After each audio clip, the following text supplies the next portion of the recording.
Hello friends, welcome to my channel job alerts for you.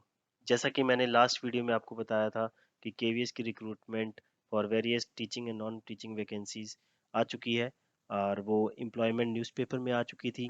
लेकिन officially मैंने कहा था कि एक दो दिन आप वेट करिए, ऑफिशियली भी आपको केवीएस की संगठन साइट पे आपको एम्प्लॉयमेंट नोटिफिकेशन में मिल जाएगी।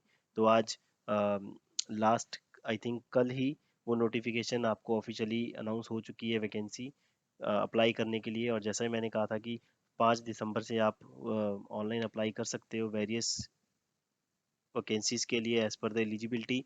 सो ज़्यादा देर ना करते हुए चलो इस लिंक पे आपको अगर ऑफिशियली आपको चेक करना है तो आपको kvsangtan.nic.in और एम्प्लॉयमेंट नोटिस में आपको जाना पड़ेगा।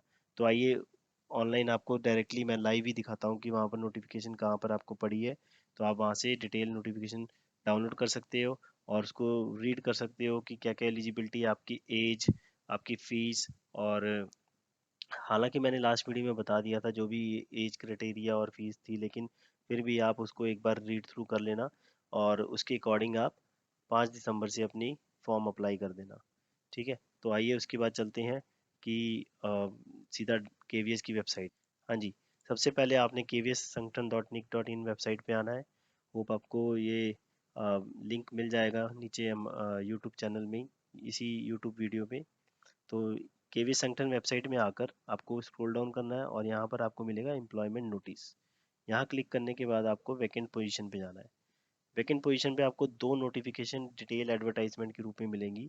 पहली जो मिलेगी आपको वो टीचिंग नॉन टीचिंग की है, जिसमें पीआरटी की डिटेल नोटिफिकेशन नहीं है। तो आइए पहले ये रीड करते हैं।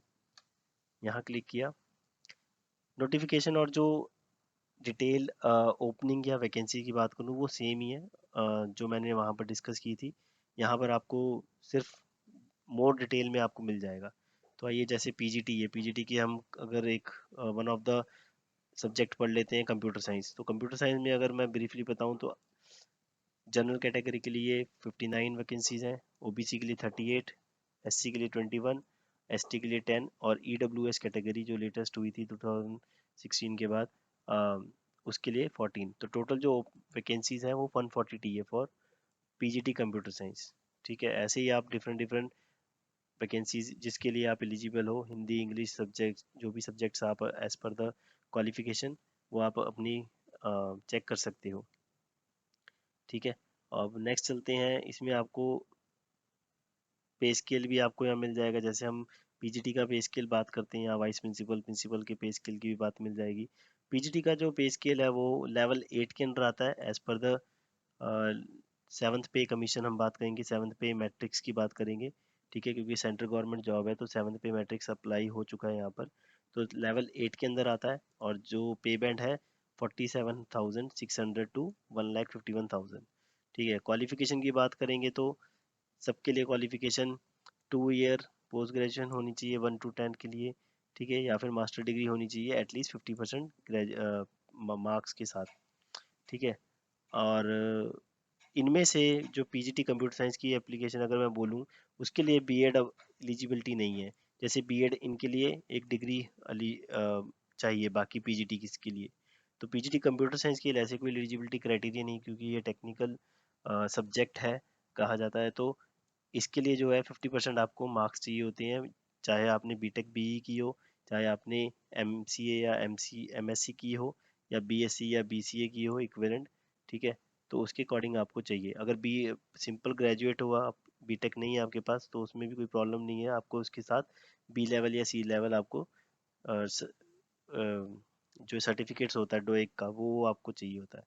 ठीक है, तो इसमें आप देख सकते हो कि कोई बीएड की मेंशन नहीं है। तो पीजीटी कंप्यूटर साइंस एक बहुत अच्छी वैकेंसी है for all those who are eligible for the और हु डिड बीटेक और बीई। ठीक है, तो उनके लिए बहुत अच्छा अपॉर्चुनिटी है ये। ठीक है, तो नेक्स्ट हम बात करते हैं। यहाँ टीजीटी का पे स्केल भी आप देख सकते हो, लेवल 7 के अंदर आता है। ठीक है, ज़्यादा फर्क नहीं है, लेकिन वो लेवल 8 है पीजीटी और ये लेवल 7 है। ठीक है, पे बैंड भी आप देख सकते हैं यहाँ पर डिटेल। अब यहाँ पर नेक्स्ट बात करते हैं कि आपने अप्लाई कब से स्टार्ट करना है। तो अप्लाई करने की जो डेट है जो मैं पहले ही बता चुका हूँ। ठीक है, वो है 5th of December, starting from 5th of December sharp eight 10 AM। ठीक है, ये बहुत लोगों को ये होता है कि कितनी फीस होगी, तो यहाँ पर जो फीस है एप्लीकेशन की आप देख सकते हो, असिस्टेंट कमिश्नर की 2300, प्रिंसिपल की 2300, वाइस प्रिंसिपल 2300, फाइनेंस की 1500। तो फाइनेंस, पीजीटी और टीजीटी, ठीक है, आप देख रहे हो सबकी 1500 है फीस।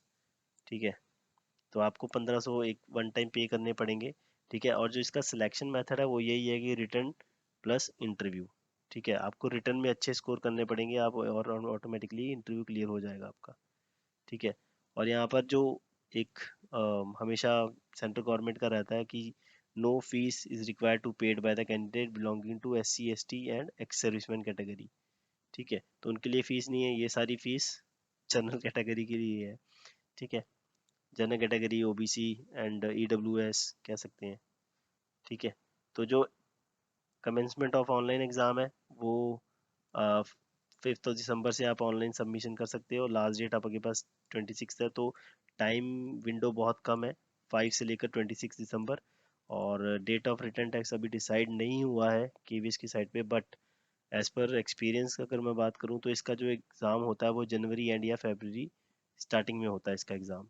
ठीक है, तो आपके पास 1 डेढ़ महीना ही होगा अपनी प्रिपरेशन करने के लिए। ठीक है, तो आइए नेक्स्ट जो वैकेंसी है वो देखते हैं, PRT की।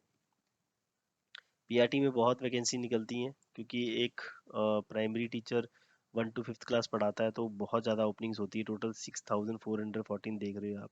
ठीक है, तो जनरल कैटेगरी में भी इनकी लगभग 2500 है। 2500 क्यों, 2600 है ऑब्वियसली। तो पे बैंड लेवल 6, एक लेवल 6 कम हो गया। ठीक है, अपर जो एज लिमिट है वो 30 ईयर्स है इसकी। ठीक है, उसके बाद इसमें +2 या फिर आपको सिंपल ETT चाहिए, +2 चाहिए, और अगर B.Ed है वो भी आपके लिए चल जाएगी। लेकिन एक इम्पॉर्टेंट बात है कि कईयों को पता नहीं होता कि CTET जो फर्स्ट पेपर है वो क्लियर होना चाहिए आपका प्राइमरी टीचर के लिए।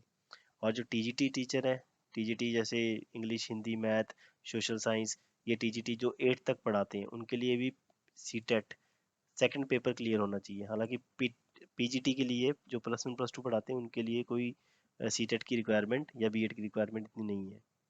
ठीक है, तो एज रिलैक्सेशन दिया हुआ है, सेम सेम आपको रूल मिल जाएंगे दोनों में।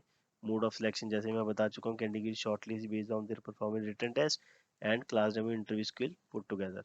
ठीक है, सिलेक्शन क्या होगी आपकी, रिटन टेस्ट प्लस इंटरव्यू। ठीक है, ये आपकी सिटीज़ है जहाँ पर टेस्ट कंडक्ट हो सकता है यहाँ पर। ठीक है, पूरे इंडिया में टेस्ट कंडक्ट होगा। तो अगर आपको कोई डाउट है इसमें कि कैसे अप्लाई करना है, तो मैं तो ये कहूँगा आप एक बार गो थ्रू हो जाओ डिटेल डॉक्यूमेंट से। ठीक है, हालांकि इस यूट्यूब वीडियो के नीचे मैं लिंक दे दूंगा KVT सेंटर साइट का, आप वहाँ से डाउनलोड कर सकते हो दोनों रिक्रूटमेंट एडवर्टाइजमेंट। ठीक है, और अगर आपको फिर भी कोई डाउट होता है कि मेरे से अप्लाई नहीं हो रहा है, या फिर 5 दिसंबर को, तो आप वहाँ कमेंट पुट कर सकते हो। ठीक है, और नेक्स्ट वीडियो में मैं आपको बताऊंगा कि इसका सिलेबस क्या है। ठीक है, डिस्कस करेंगे सिलेबस, PGT TGT और PRT का सिलेबस क्या है, और उस सिलेबस के अकॉर्डिंग आपको प्रिपरेशन कैसे करनी है। और उसके साथ ही हम डिस्कस करेंगे कि जो लास्ट इसका एग्ज़ाम कंडक्ट हुआ था उसकी कट ऑफ कितनी गई थी सिलेक्शन की।